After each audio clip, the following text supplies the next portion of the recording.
What is up everyone? In this video, I want to talk about Skull and Bones and its biggest problem. So a few weeks ago I played the open beta and posted some of my early reactions to the game. Unlike many others who have talked about this game, I actually really enjoyed it. I found it to be a nice departure from Sea of Thieves and it felt more relaxed and cinematic. I enjoyed the missions and the storyline that I experienced, and the ship combat was really fun. But despite all that, there is one quadruple A elephant in the room, and that is the price tag. $70 is truly unreasonable for a game like this. Even Sea of Thieves I'm not sure is worth $70 right now, and it has way more content than Skull and Bones. Skull and Bones suffers an identity. Is this a super premium game, or is this a live service game driven by microtransactions? Both methods to me are flawed because honestly I don't see this as either. Skull and Bones is a ton of fun for a limited time. The ship combat is great, but only entertaining enough in short bursts. This in my mind is similar to both the arena in Sea of Thieves when that existed, as well as something like Rocket League, where for me, I enjoy those games just hopping in for a few rounds every so often. Skull and Bones would have fit well as that type of game that you occasionally hop on for a little burst of time. I would pay up to 20, maybe $25 for that experience, but they decided to make this game cost $70. With all that said, I could see this game growing into more of a full-fledged game with more to do to entertain for longer periods of time.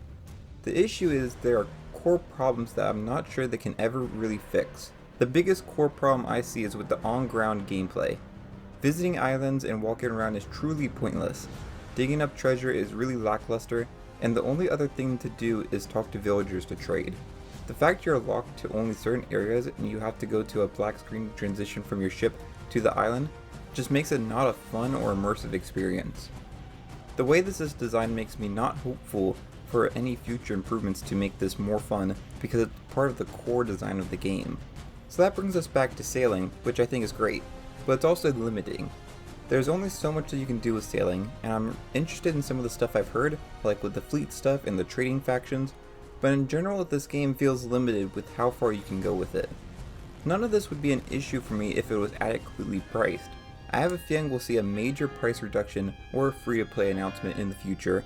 However, I think this initial pricing has significantly hurt the game's long-term success, which is sad because more competition in the pirate game space is great for us consumers and would help push Sea of Thieves into reprioritizing better updates to engage players. The pricing of Skull and Bones also makes me worried about Ubisoft's long-term plans for the game. Setting the game at $70 along with a paid season pass tells me they're doing everything they can to milk this game for money before shutting it down in a year. If they really believed in this game, they would have priced it much lower and made their money back on the live service parts of the game. With all that said, I really do like Skull and Bones, and I feel like there is hope for it if they can reduce the price of entry. I think many players would love to give the game a chance if the walls weren't so high. The best path forward for them would be going free to play, which would open their audience up a ton. Look at the open beta that we had and how successful that was. There's definitely evidence to suggest that players are interested in this game.